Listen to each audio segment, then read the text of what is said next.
ఇవాళ నాకు చాలా సంతోషంగా ఉంది సిస్టర్. ఎందుకన్నయ్య?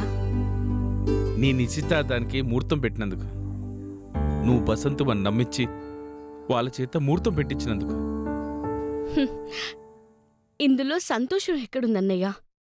ఇది సంతోషం ఎలా అవుతుందన్నయ్య? గతి లేక వాళ్ళనేమీ చేయలేక బాధలో ఆనందాన్ని, దుఃఖంలో సంతోషాన్ని వెతుకుతున్నానన్నయ్య. నువ్వు ఎంచుకున్న మార్గంలో ఒక మెట్టు ఎక్కావు కదా సిస్టర్, విజయానికి దగ్గరేవు కదా. ఏదన్నయ్య విజయం? ఒక్కసారి తాళి కట్టిన భర్తతో మళ్ళీ తాళి కట్టించుకోవడం విజయం అన్నయ్య? అగ్ని సాక్షిగా, వేద మంత్రాల సాక్షిగా 7 అడుగులు నడిచిన నా భర్తతోనే మళ్ళీ 7 అడుగులు వేయడం విజయమా?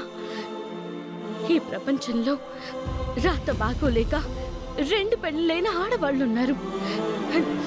కానీ నాలాగా ఒకే భర్తని 2 సార్లు పెళ్లి చేసుకునే దురదృష్టవంతురాలు ఎవరైనా ఉంటారా అన్నయ్య?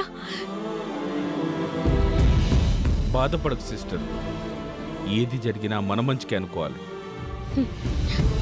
అనుకున్నాను కాబట్టే అన్నయ్య ఇంకా బతికున్నాను. లేదంటే నేను చచ్చిపోయానని తెలిసిన తర్వాత కూడా నా భర్తకు నా మీద జాలి కాని, బాధ కాని, పశ్చాత్తాపం కాని కలగనందుకు అప్పుడే చచ్చిపోయి ఉండేదాన్ని. నీ త్యాగం, ఓర్పు, సహనం వృధాగా సిస్టర్. ఏ ఆశ, ఆశయంతో ఇంత దూరం ప్రయాణించావో ఆ లక్ష్యాన్ని సాధిస్తావమ్మా, గమ్యాన్ని చేరుకుంటావమ్మా. గడ్డ కావురంతో బల్చి కొట్టుకుంటున్న ఆ తల్లి కొడుకులకు బుద్ధి చెప్తావమ్మా.